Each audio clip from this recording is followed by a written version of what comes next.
Hello everyone, welcome to the Indian Osteopath Show. Today's guest is very special in the world of osteopathy. He's the founder of Body Move Clinic and creator of the Adamonis osteopathic approach. He also specializes in pain management and he has his expertise in women's health and pregnancy care. He goes all around the world teaching from his experience and expertise, and he took an excellent 3-week seminar in Sri University and right now is in India joining us at Sri University, Kestutis. We will be addressing him as Kes during the podcast. Happy to be here. Well, first things first, every superhero has an origin story. So what's your origin to osteopathy? Well, I would not call myself a superhero, but I think, I come from more a medical background, right? So naturally, my father is a doctor. I was directed to that pathway maybe to become a doctor, but very early what I realized was that even though medicine has a lot to offer for people, one thing that I would find missing is actually trying to focus more on health and making people feel healthier. So then when I came to know about osteopathy, one thing led to another. And then I moved to London around 11 years ago. And then I joined the British School of Osteopathy at that time. And then I studied osteopathy for 4 years. And actually that's where I find that the match between focus on health, manual therapy, really met my values.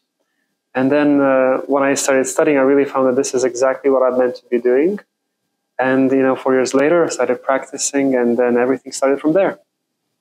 So you were on both sides of the coin. You did medical and osteopathy. And you feel osteopathy brings to the table more in terms of health, which you couldn't have received in a hospital setting? Yes, I think the main focus of osteopathy, what the founder of osteopathy was saying, that Andrew Taylor Still, he said that everybody can find a problem, but not everybody can find a health. So that health focus, I think, is something that is very important in the world of osteopathy. And I think that's why, osteopathy is still a rather young profession. It's over 150 years old, but it's already, being spread so much through all different parts of the world, from America to India now. Yeah. And I think more and more people need to know its benefits. Well, it's still pretty new to India because in India, if we say manual therapy, it mostly comes in terms of physiotherapy, chiropractors, or even the massage therapist. So maybe in simple words, can you explain how osteopathy is unique and different from these? I think the easiest way how I would try to describe osteopathy for an everyday person would be you're like a body engineer, right? It's not about the technique that you do, because physiotherapists, massage therapists, chiropractors, and osteopaths, we all use hands-on approach. So it's very obvious that a lot of people might find it interesting.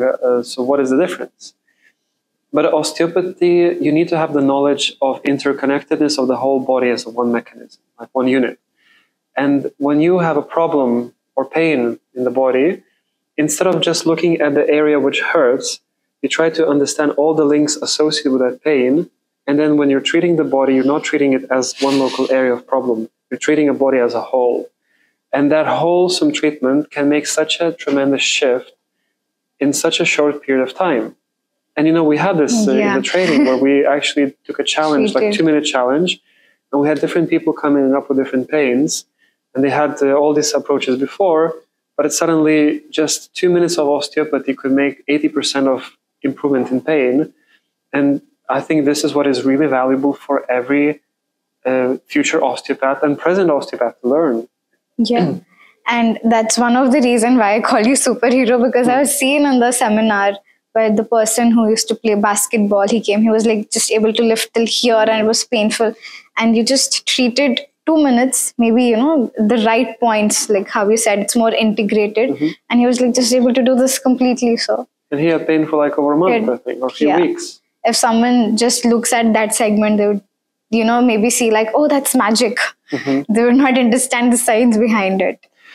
And not only I work with women's health osteopathy, even though this course was about women's health, but I also, for many years, have specialized in chronic pain. So a lot of people that have pain for so many years, or maybe they have some treatment, the pain goes away, but a few months later, the pain comes back. So what I find fascinating, which was very interesting to me when I actually developed the Adamonis osteopathic approach and I started implementing it into practice, that even those people who were having chronic pain for many years, they actually started to improve significantly. And, I would come back home and I would speak with my wife and I would say, oh, I met this lady and she had pain for so many years. Now it's 4 or 5 sessions later, she's like 80% better. And it really sounded like a miracle. But suddenly I have another patient with another problem coming through the door and another. And then you almost like have miracles every single day. So then it actually becomes that it's just much more than a miracle. It's actually a very deep and profound science and understanding of how the whole body works as a unit. So even you must have seen cases where, since you have been also able to create this unique segue of taking your approach towards osteopathic principles, where you just founded your way to approach. So in that process, like you were trying out on patients and you were like every day shocked with the results, like you weren't expecting. Well, in some way, yes. What I found very interesting was that if you come back to the roots of osteopathy, the founder, Andrew Taylor Still, he was giving very clear principles about the body. He actually saw the body, that the body is like one mechanism. It's made out of different parts, and it's like a machine. And the most important thing is to put every single joint and joints and bones in the right balance and place. And then, because it's a mechanism, it will move well. But when I started studying osteopathy, what I was not actually taught was how to do that. Because it seemed that the founder was also more interested in teaching the principles of osteopathy so you not get stuck onto those techniques. But I didn't feel that those techniques were also passed down along the years. So even in one of the best colleges in osteopathy, you will still find that the approach is more focused on mobilization and manipulation of the joints, working in soft tissues and muscles. But that sort of idea and concept of how to realign the joint surfaces and how can you actually be sure that you have done it was somehow missing for me. And that's why when I was studying, I was really trying to find this answer, how to do it. And it took me around 5 years to figure out the system, how it works. And when I sort of combined those principles, what Andrew Taylor Still was saying, and used those techniques that I've developed in the clinical practice, and suddenly it really worked like magic. So it's in one way it is new, and in one way it's actually just getting back to the roots of osteopathy. And somehow I was lucky to figure it out. I have seen it in live how quickly that approach was reducing so much of major trauma also, like even with accidents, the muscle tears. I mean, that's something severe. That's like grade 2, grade 3. And still with this gentle approach in 20 minutes, it just became so easy. So that was actually very mesmerizing. So that's why it's very important. I find a very important role in teaching. And I think I find more passion in teaching now rather than just treating patients. Because, to be clear, is you only have a limited amount of time. And you can only see a limited number of patients. So I sometimes tell to my students is like, if you have a 200 patients list that you just see once a month patient, you now are booked for the rest of your life. But what about other people in Europe, in the UK, in the world, in India, for example, have so many billions of people. So by teaching and sharing this knowledge, you can actually make a true difference in people's quality of life and health. And that's why I'm very passionate about teaching and sharing all of this method to all the students. In this 3-week seminar, like definitely your teaching has, it let me unlearn so many things and relearn, because I've been practicing, but when you told, the things really hit in a very different way. Like the perception, the perspective of it itself changed completely. And we actually covered very important aspects these 3 weeks. Like we covered pregnancy, we covered hormones. We also did a little bit of the elderly care. And right now in India, I think the most leading concern for women is in terms of PCOD or in terms of hormonal issues, period pains and all. So in your expertise, how much of the percentage did you see of these symptoms getting relieved or maybe like the whole disease getting reversed?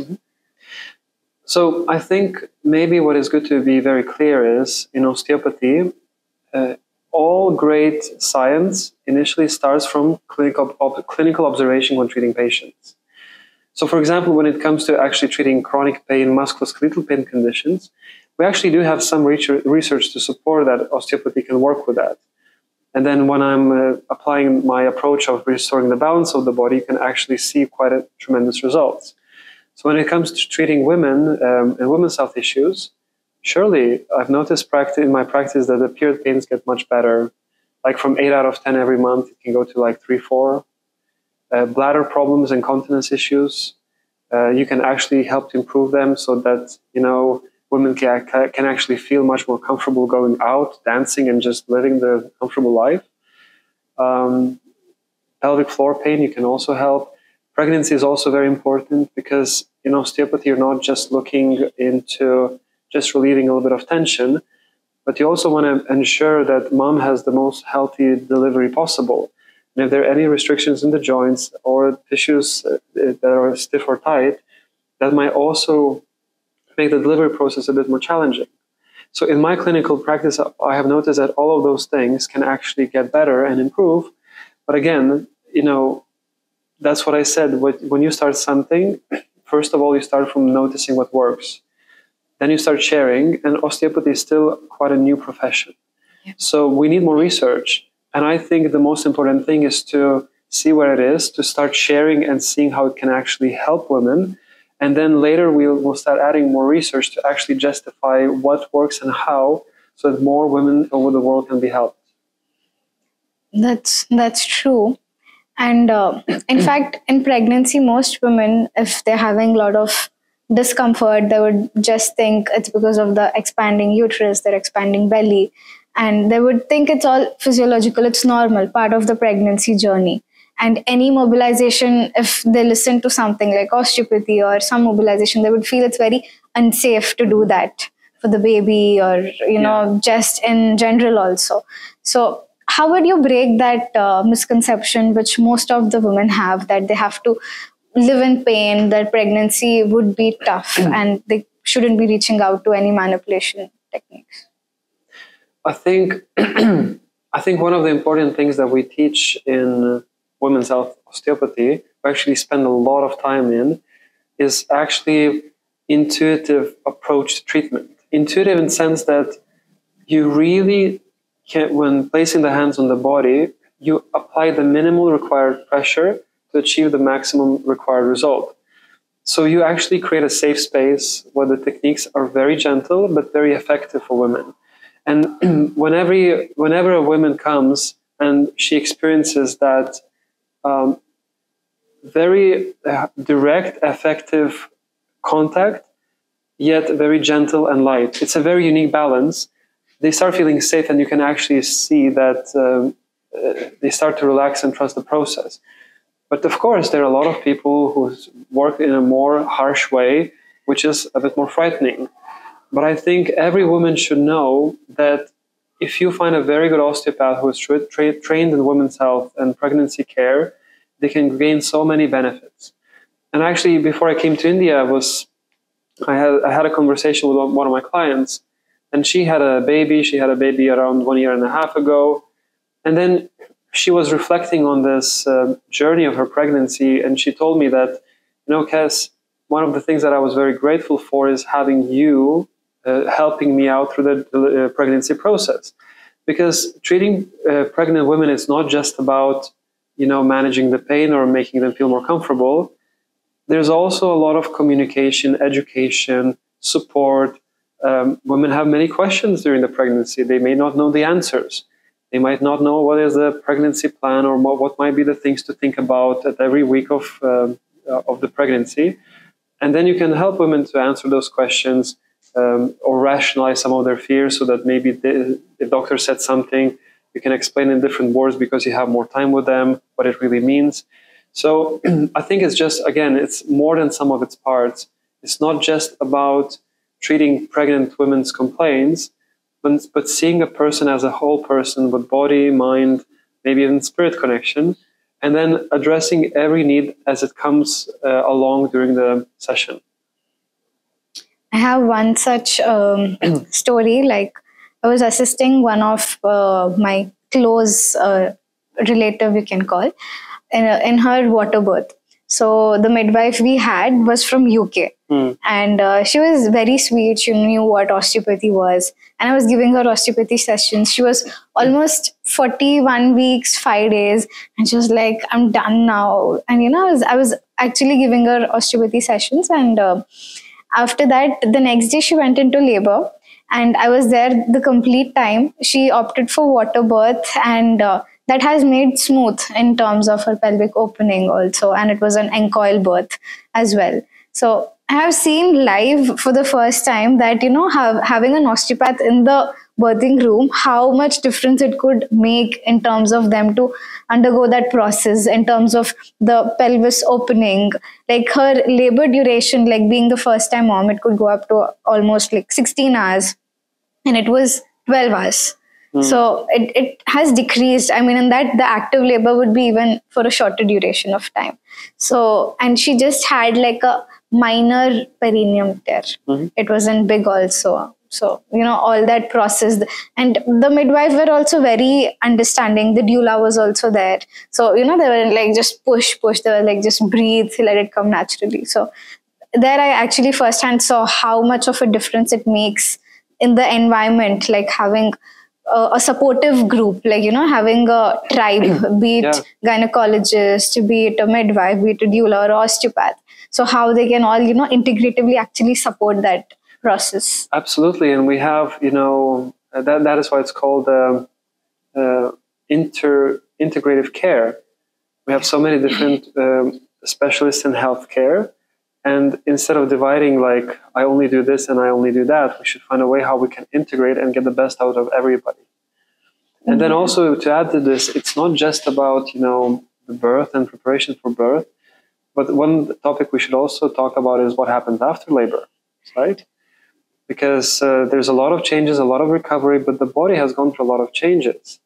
The body has gone through a lot of down pressure, and a lot of women, they're experiencing issues really after birth. They might start getting problems with the bladder continence. They might have issues with pelvic floor pain. They might have general discomfort in their abdomen and stomach region. So we also need to find a way how we can support women after birth. And osteopathy has a lot to offer for that as well, which is very fascinating. And we have learned some of these techniques in this training in the last few weeks.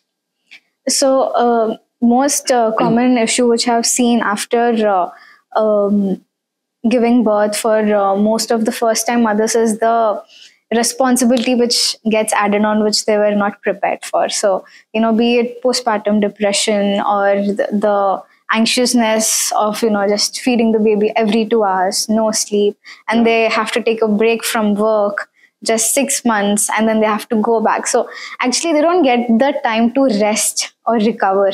And most of them, they come up with a very flaccid tummy, where the stretch marks are there. The tonicity is gone. So because of that, they start facing a lot of issues because their diaphragm is also more opened up. The ribs are open. It just didn't go back. So the body is still in that state when they were pregnant, even after 2 years after delivery. And it just stays that way, that I think it stays in the system somewhere. And yeah. And I think here what you have pointed out are two very important questions. Physical health and mental health. Yeah. That's a summary of what you've just mentioned. And, I sometimes give this example, like you can have a more natural birth and you have assisted birth with C-section, for example, right? And then I give this example also to people, like if you have any surgery anywhere in the body, like if there's a shoulder injury or knee injury, you have let's say, meniscus tear and you have some surgery done there. What is the next step that you will have after the surgery is you have physiotherapy and rehabilitation, right? So now, when it comes to women after birth, what is very interesting, when you ask how many women did have any rehab after that, the answer, the number is very, very low. And this is very surprising, and this more awareness and education is important to spread about this, that, after delivery, women should go and find a way to find time to also care for themselves. it's very difficult, from what the women shared, that yes, you have a new child, there's a lot to do, you don't have time for yourself, there's other responsibilities to manage that. But it's very important to find a way within the family structure to give the space for women to actually care for themselves physically. And also mental health. There's kind of some countries where mental health topics are very open. A lot of people are seeking help. And there are still countries, unfortunately, where mental health issues, postpartum depression, there's a bit of stigma associated with that. Mm-hmm. But, you know, the happiness of a child and the family also depends on the wellness and happiness of a mother. If the mother is not feeling well within herself, it affects the child and affects the environment around that. So even more important for women is to have the support, also like a team support, having, of course, understanding family network, friends network, but also physical health support, supporting through osteopathy, recovery, exercises, and mental health. I think all of these things should be tied in together. So right now in India, at least, since osteopathy is still growing, it's not available at everyone's place or at everyone's comfort. What would you suggest to the new mothers, like some things which they can do on their own? Like we do have few Indian traditions, like after birth, they're not supposed to touch few cold things. They have to keep their ears covered, or, they tie a big cloth around the belly, like from the hip, to keep this abdomen, which got the rectus muscle, which got open, to close, so that there's no energy leak that way also, so that everything, whatever water retention is there, it just comes out. But most of them, after that, they just know that they have to do Kegels exercise, and later there's no knowledge in terms of how to recover from it. So apart from osteopathy sessions, I mean, of course, that's a major solution, but what else can the woman do herself?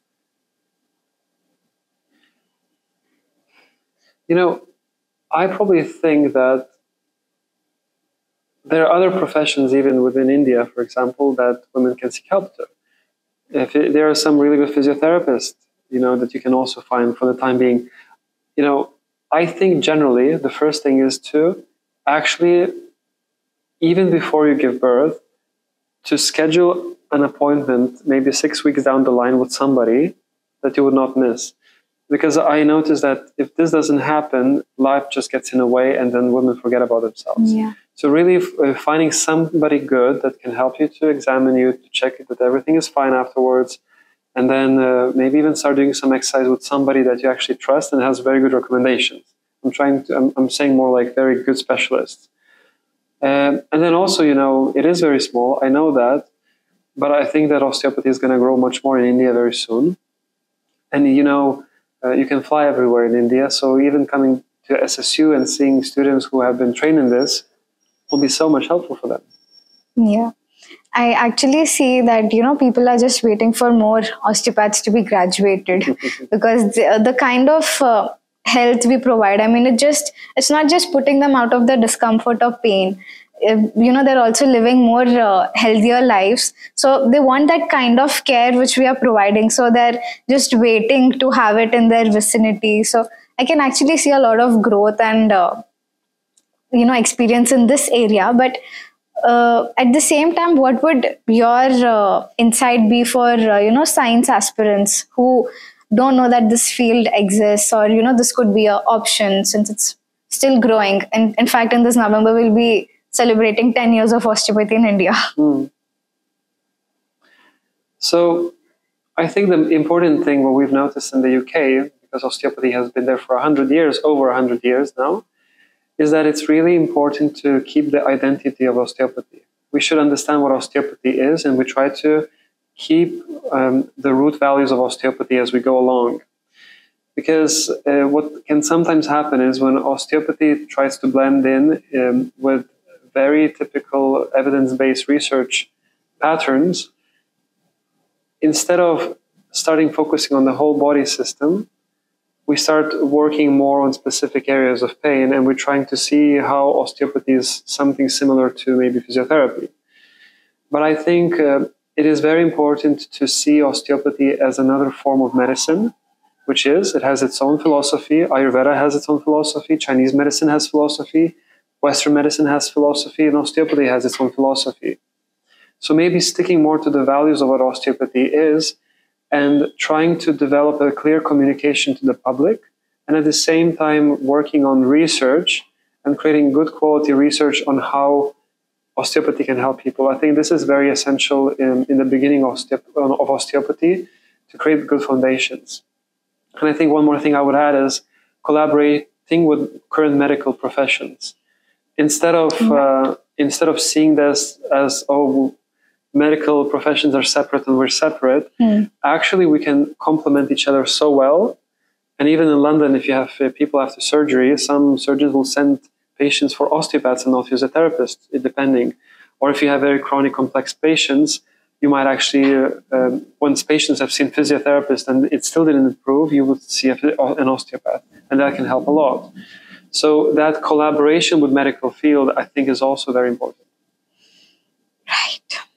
Well, I think it's getting too intense. So on a very light note, should we do a rapid fire? I actually prepared some. It can be a quick question, but very long answer. So I don't know how it's going to be. So what would be one of the most common misconception about osteopathy you want to clear up? Okay, I think a lot of people see osteopathy in association with cracking the backs, like chiropractors would do. So I think this is the biggest misconception.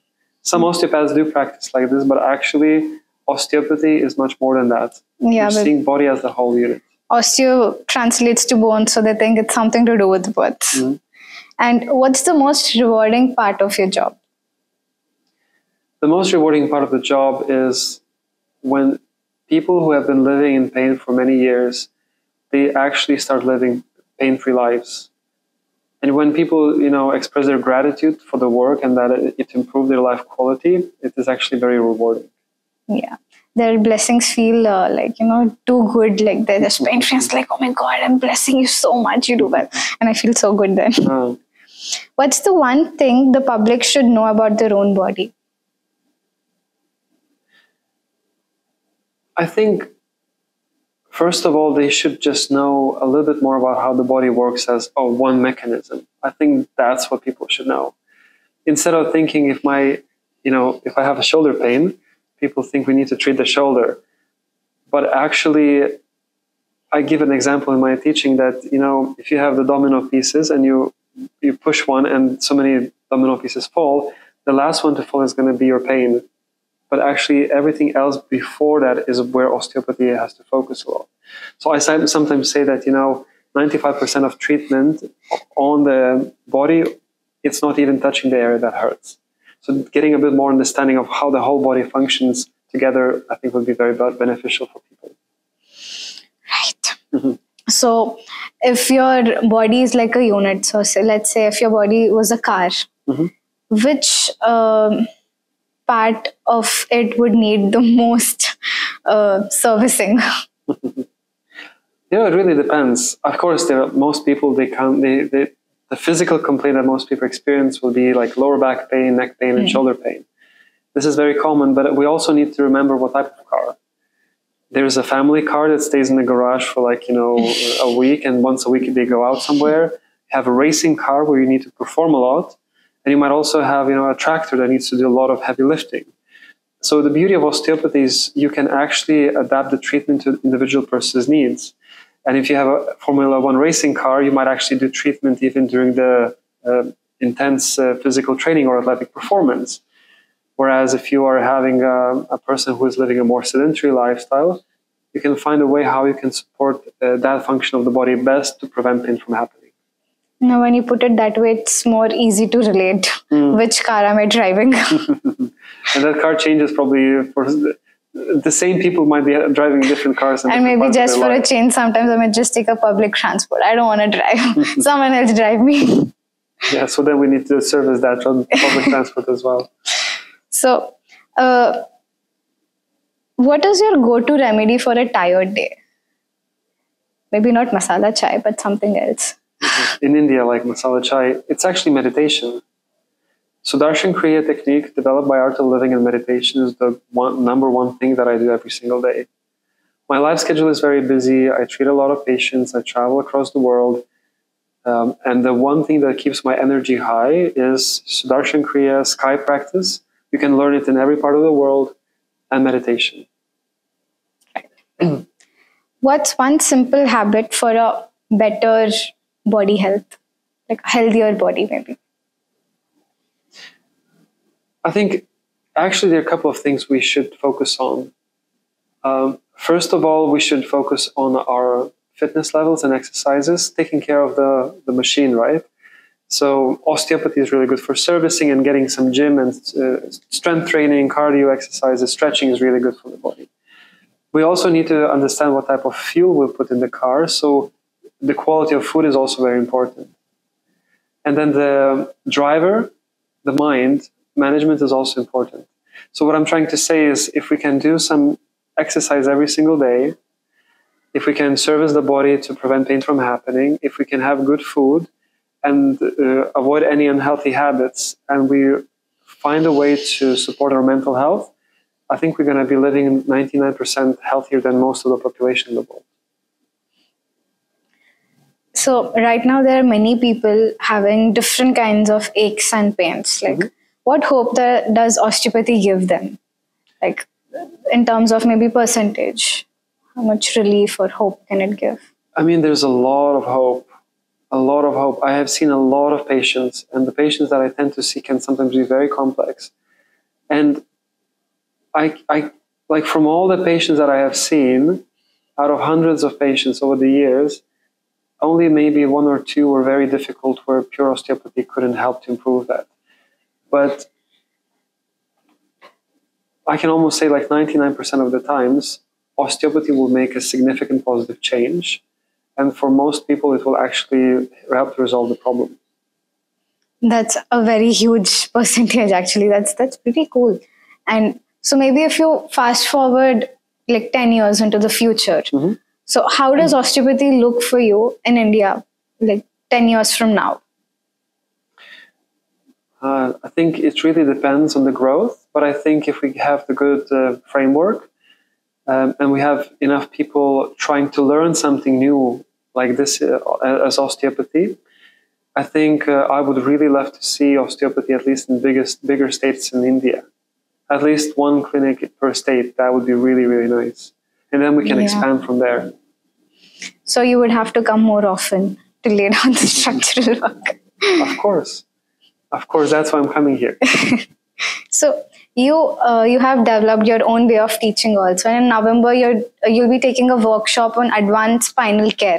Yes. What are you going to teach in that? It's like, with very minimal pressure, how can you get maximum results? Like how we were talking, is it in those terms? Yeah, exactly that. How can you be the most effective in helping people with spinal complaints? These are one of the most common reasons why people actually seek for help. And sometimes we can get stuck or it takes a bit of time to help people.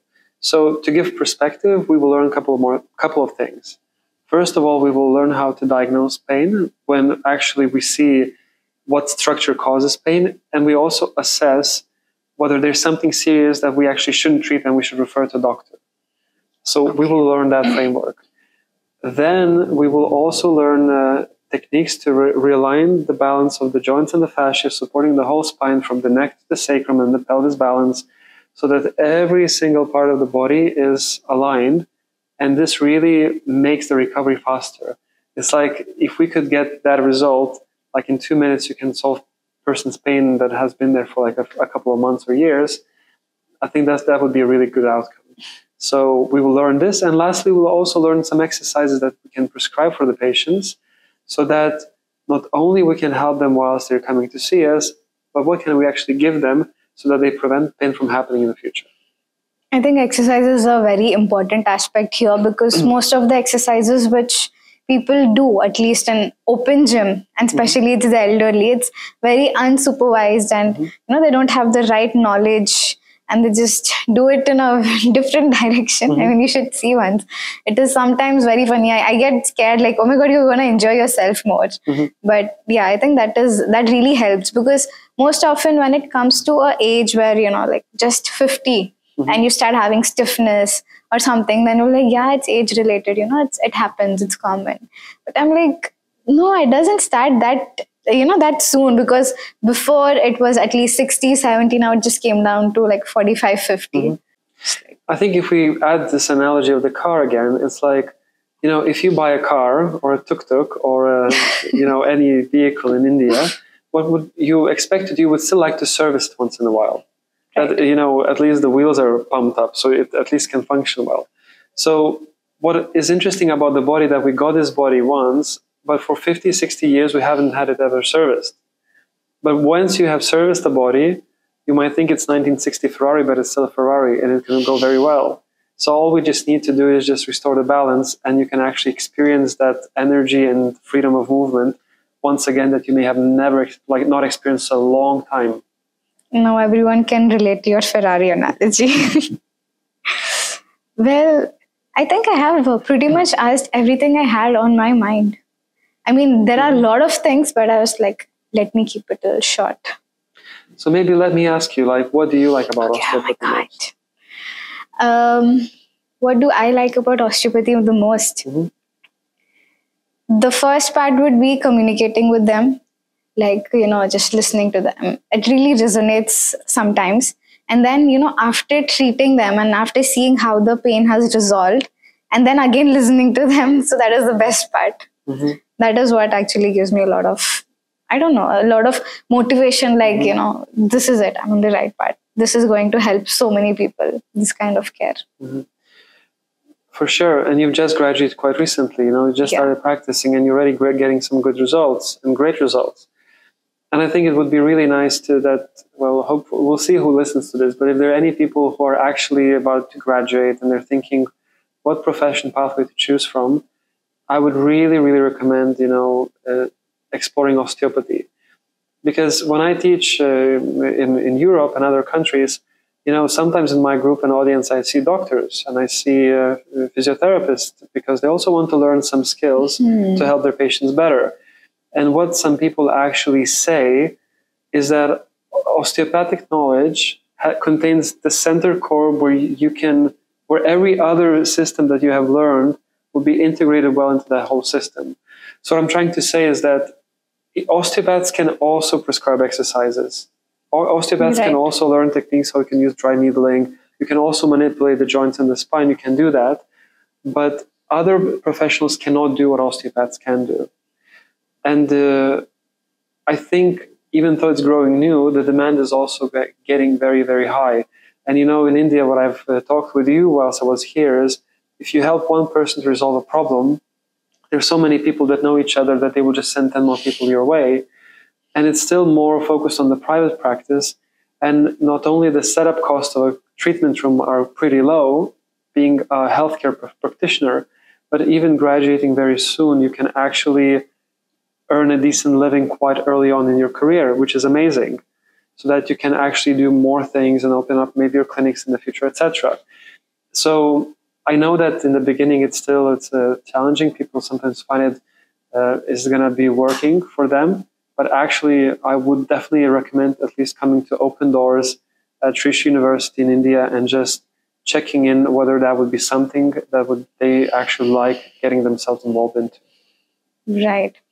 I didn't know that your whatever practice, it was open for some other streams also apart from osteopathy. How did they perceive? Did they understand the approach, the principles you were trying to apply?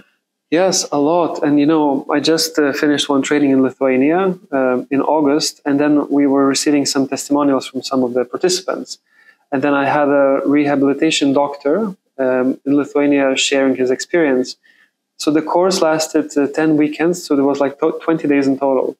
And what he said in the testimonial, he shared that in those 20 days, what you learn, it is sufficient enough to start implementing and practicing and achieving great results in the practice. And when I asked him and I said, can you share with me how much percentage of the work, manual therapy work that you have learned, you implement in your practice every day after doing the course? He said 80%. So, my vision at the moment that I find is I have a few options and choices, but the knowledge of osteopathy is already there. And in different countries, we have people who have already been in their practice for 10, 20 years. they're most likely not going to become osteopaths, but still teaching them some principles and some techniques that can actually aid patients' recovery, I think it's much more important than just keeping that knowledge aside, So, yeah, it actually works very well for studying osteopathy and getting very deep into it, but also possibilities of learning something a little bit to really enhance your clinical thinking and your treatment outcomes. So right now for this November workshop you'll be taking, it's open for other healthcare professionals as well? No. So this November course is only for osteopaths in India. Because you're celebrating 10 years of osteopathy in India. 10 years of osteopathy, so we want to exclusive osteopaths. Exclusively train as many osteopaths to provide even better care for their patients. Right. It actually feels special recording this podcast in Sri University, which is one of the leading motivator to bring osteopathy to Asia as a whole, and with such in-depth curriculum for both bachelors and masters, which actually aligns with the global standards, with the WHO benchmarks. So it's also easy to get into other doctor of osteopathy systems when you study in this, if you want to practice abroad also. So Sure. There's a lot of communications happening with the UK and other countries, and to see how people graduating the SSU can also travel abroad and become osteopaths there. For sure, the future looks promising for both the public and also for the students who see it as a career option. For sure. Yeah. Right. Is there anything else you want to add? Because I have a lot of content to just pull out of you, but I just don't want to exhaust you. I want to save some. Yeah, let's save something for the next. We're going to do episodes. This is not the final. Yeah, we'll do a second part. We also don't want to exhaust the audience listening, but I think what I'd like to do is I'd like to thank you for hosting this. It was a very nice conversation.